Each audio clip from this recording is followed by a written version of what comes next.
மக்களே, என்ன நடந்தாலும் நமக்குன்னு ஒரு சுயமரியாதை இருக்கு. ஆமாவா இல்லையா? என்ன நான் சொல்லுது கரெக்டு தானே? என்ன நம்ம எவ்வளோ கஷ்டப்பட்டாலும் எவ்வளோ கேவலப்படுத்தினாலும் நம்மளை எங்கேருந்து நம்மளை இறக்கி விட்டாலும் ஒரு மாதிரி நம்மளை அசிங்கப்படுத்தி ஒரு மாதிரி நம்மளை இல்லா வழி ஆக்கணும்னு நினச்சிக்கிட்டு என்னெல்லாம் பண்ணினாலும் சுயமரியாதைங்கிறது நமக்கு ரொம்ப முக்கியம். அப்படிதான் சுயமரியாதையோடு இருக்கணும்.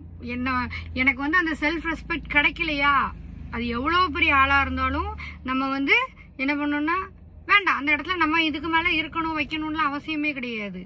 இறங்கி போய்கிட்டே இருக்கணும். என்ன நடந்துட போகுது, இல்லை என்ன நடந்துட போகுது, ஒன்றும் நடக்க போகிறதில்ல. சாவத்தை அதெல்லாம் போட்டு இது பண்ண ஆனாலும் இன்னொருத்தங்க நம்ம அழிஞ்சிருவோம், நம்ம போயிடுவோம், இதோட நம்ம கீழே போயிடுவோம் அப்படின்னு நினச்சிக்கிட்டு நம்மள ஒரு மாதிரி இந்த ஏளனமாக பேசுவோம் தெரியுமா? அவளுக்கெல்லாம் ஒரே ஒரு பதில், எழுந்து வருவேன், நிற்பேன், கண்டிப்பாக நிற்பேன். நிற்காமலாம் கிடையாது, அப்படியே தரையாக மண்ணாலாம் போயிட மாட்டேன். எப்படி வருவேன்? எழுந்து வருவேன்.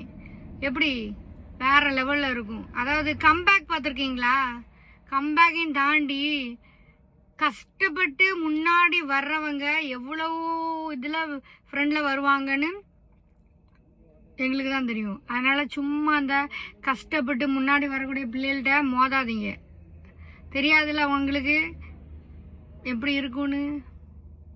பரம்பரை பணக்காரன் கிடையாது, ஆனால் சொந்தமாக உழைச்சி முன்னுக்கு வரவன் எப்படி நிற்பான், எப்படி கெத்தா நிற்பான்னு தெரியாதுல்ல. நிற்கும்போது கண்டிப்பாக தெரியும். எப்படி என்ன நான் சொல்லுது அப்போ தெரியும் உங்களுக்கு.